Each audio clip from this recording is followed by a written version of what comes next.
High functioning anxiety ऐसे लोगों को डिस्क्राइब करती है जो देखने में तो अपनी लाइफ नॉर्मल गुजार रहे होते हैं और बल्कि अपने काम में काफ़ी अच्छे भी होते हैं, लेकिन वो अपनी लाइफ में काफ़ी एंजाइटी एक्सपीरियंस कर रहे होते हैं। ऐसे लोगों को पहचानना काफ़ी मुश्किल होता है क्योंकि वो अपनी लाइफ में एवरीडे रिस्पॉन्सिबिलिटीज़ काफ़ी अच्छे से पूरी कर रहे होते हैं। इसके अलावा वो अपने करियर और रिलेशनशिप में भी काफ़ी सक्सेसफुल होते हैं, लेकिन फिर भी अपनी लाइफ में छोटे छोटे काम की वजह से स्ट्रेस लेना उनकी आदत बन चुका होता है और उनके माइंड में अनसक्सेसफुल होने का एक फेयर होता है जो उन्हें हर वक्त स्ट्रेस लेने पर मजबूर कर रहा होता है।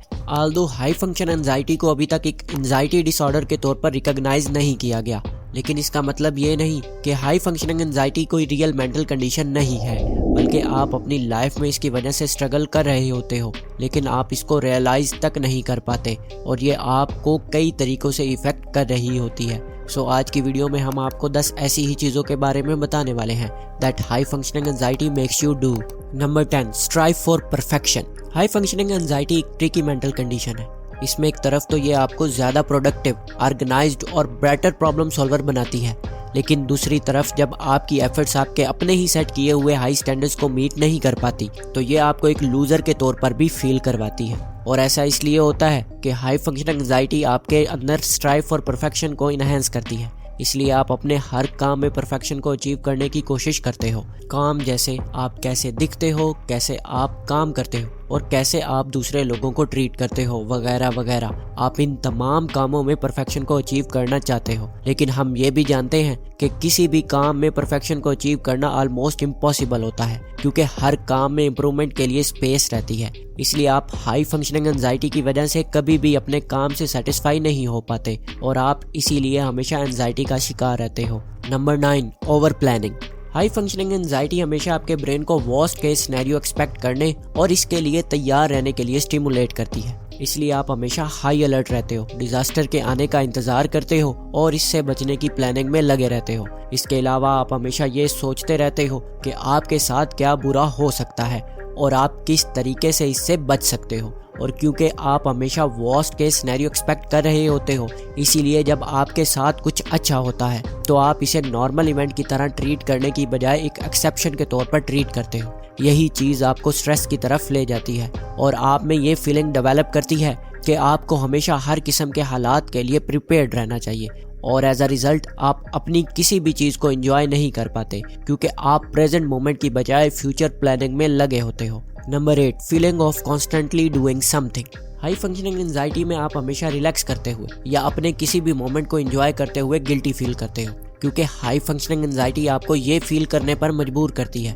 कि आपको हमेशा कोई ना कोई काम जैसे घर को साफ करना, अपने किसी बिजनेस प्रोजेक्ट पर काम करना या फिर नेक्स्ट इवेंट के लिए प्लानिंग करना वगैरह करते रहना चाहिए। उसके अलावा आप इसकी वजह से हमेशा प्रोडक्टिव रहना चाहते हो, इसलिए आप हमेशा अपने नेक्स्ट मूव और डेली लाइफ रूटीन में एक कदम आगे रहने का सोचते हो, लेकिन इन तमाम चीज़ों की वजह से आप अपने फ्री टाइम को एंजॉय नहीं कर पाते और आप एक कॉन्स्टेंट स्ट्रेस में भी रहते हो। Number 7, arrive early to your appointments.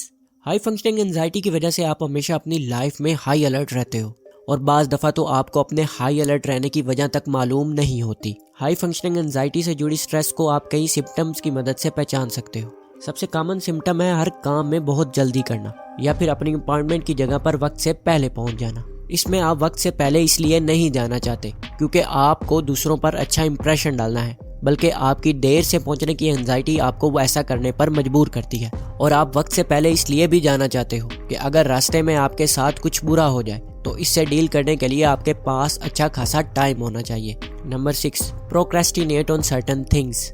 High functioning anxiety एक ट्रिकी बीस्ट है जो एक तरफ तो आपको हमेशा प्रोडक्टिव बनाती है, लेकिन दूसरी तरफ ये आपको सर्टेन थिंग्स में प्रोक्रेस्टिनेट भी करती है। और इसकी सबसे बड़ी वजह हाई फंक्शनिंग एंजाइटी में परफेक्शनिज्म और इनफ्लेक्सिबिलिटी के लिए स्ट्राइव होना है। आप पार्टिकुलरली उन चीज़ों में प्रोक्रेस्टिनेट करते हो जिनमें आपको चैलेंज कंप्लीट ना करने का फेयर होता है, इसीलिए आप उस सिचुएशन या टास्क से दूर भागना चाहते हो जो आपको अनकंफर्टेबल और एंग्जियस बनाता है। सो आप अपने आप को किसी दूसरे टास्क और असाइनमेंट में लास्ट मिनट तक एंगेज रखते हो ताकि आपको उस सिचुएशन या टास्क को फेस ना करना पड़े, लेकिन एट द एंड आप इस टास्क को लास्ट टाइम पे जल्द अज जल्द कंप्लीट करने की कोशिश करते हो। Number 5, over thinking. High functioning anxiety आपको चीज़ों के बारे में ओवर थिंक करने पर मजबूर करती है। इसी वजह से आपको अपनी लाइफ में डिसीजन मेकिंग में भी काफ़ी मुश्किल होती है और इस सिचुएशन में आप रात को सो तक नहीं पाते क्योंकि आपका माइंड डिफरेंट चीज़ों के बारे में ओवर थिंकिंग करता रहता है।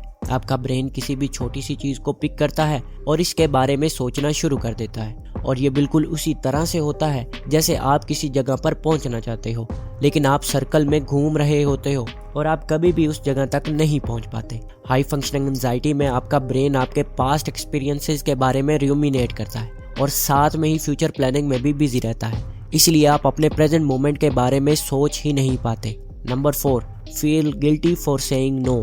हाई फंक्शनिंग एंजाइटी में आपके लिए दूसरों को किसी भी चीज़ के लिए मना करना सबसे डिफ़िकल्ट टास्क होता है। ये न सिर्फ एक डिफ़िकल्ट टास्क होता है बल्कि आप इस पर गिल्टी भी फील करते हो। इस मेंटल कंडीशन में आप सबको खुश करना चाहते हो, इसके लिए बाज़ दफ़ा आप लोगों के साथ ओवर कमिटमेंट भी कर लेते हो, लेकिन जब आप ओवर कमिटमेंट की वजह से अपना काम नहीं कर पाते तो एज अ रिजल्ट आप खुद को डिप्रेशन की तरफ ले जाते हो। Number 3, keep your emotions locked up. ऐसे लोग जो हाई फंक्शनिंग एंजाइटी का शिकार होते हैं वो अक्सर अपनी फीलिंग्स को छुपाना चाहते हैं क्योंकि ये मेंटल कंडीशन आपके लिए दूसरों के साथ अपने इमोशन को शेयर करना मुश्किल बनाती है, स्पेशली जब ये इमोशन नेगेटिव हो। इस मेंटल कंडीशन में आप दूसरों पर अपनी प्रॉब्लम्स का बर्डन नहीं डालना चाहते या फिर दूसरों को अपनी फीलिंग्स के बारे में बताकर उन्हें अनकंफर्टेबल नहीं करना चाहते। Number 2, clench your fist and jaw. High functioning anxiety की वजह से अक्सर आपको मसल टेंशन होती है और इसके अलावा आप अपनी पूरी बॉडी में डिस्कम्फर्ट भी फील करते हैं। ऐसा इसलिए होता है कि जब भी आप अपनी लाइफ में किसी चीज़ की वजह से थ्रेटन्ड या ओवरवेल्म्ड फील करते हो तो आपका ब्रेन एड्रेनालिन हार्मोन रिलीज करता है जो आपकी बॉडी को टेंस करता है ताकि आप इस चीज़ को अच्छे से हैंडल कर सको। एज अ रिजल्ट जब आप काम और कंपोज भी दिखाई दे रहे होते हो तब भी आप अपनी फिस्ट या जॉ को क्लेंच किए होते हो ताकि आप इस टेंशन को रिलीज कर सको। Number 1, like familiar experiences. High functioning anxiety सिर्फ एंग्शियस होने का नाम नहीं है बल्कि हाई फंक्शनिंग एंजाइटी में आप अपनी लाइफ में कंट्रोल और प्रेडिक्टेबिलिटी को सर्च कर रहे होते हो। अपनी लाइफ में अनएक्सपेक्टेड चीज़ों को रोकने के लिए आप कुछ भी कर सकते हो। ऐसा इसलिए होता है कि आपका ब्रेन कॉन्स्टेंटली आपको प्रॉब्लम से सेव करने के लिए वर्क कर रहा होता है। एज अ रिजल्ट आप अपनी डेली रूटीन और फैमिलियर एक्सपीरियंसेस से ही जुड़े रहना चाहते हो क्योंकि ये चीज़ आपको कंफर्ट और कंट्रोल का सेंस देती है और आप नए लोगों से मिलना और नई सिचुएशन में जाना पसंद नहीं करते। At the end let's summarise the high functioning anxiety. High functioning anxiety excessive worry, stress और गिल्ट का नाम है। ये आपको लाइफ को एंजॉय करने और रिलैक्स करने से रोकती है। If you are feeling the same symptoms तो इसका मतलब ये नहीं कि आप मेंटली इल हो बल्कि कोई भी शख्स इस कंडीशन का शिकार हो सकता है। जब आप अपनी लाइफ में ऐसी मेंटल कंडीशंस फील करो तो आपको मेंटल हेल्थ प्रोफेशनल से हेल्प लेनी चाहिए। आज के लिए इतना ही। I hope you like this video. Thanks for your precious time.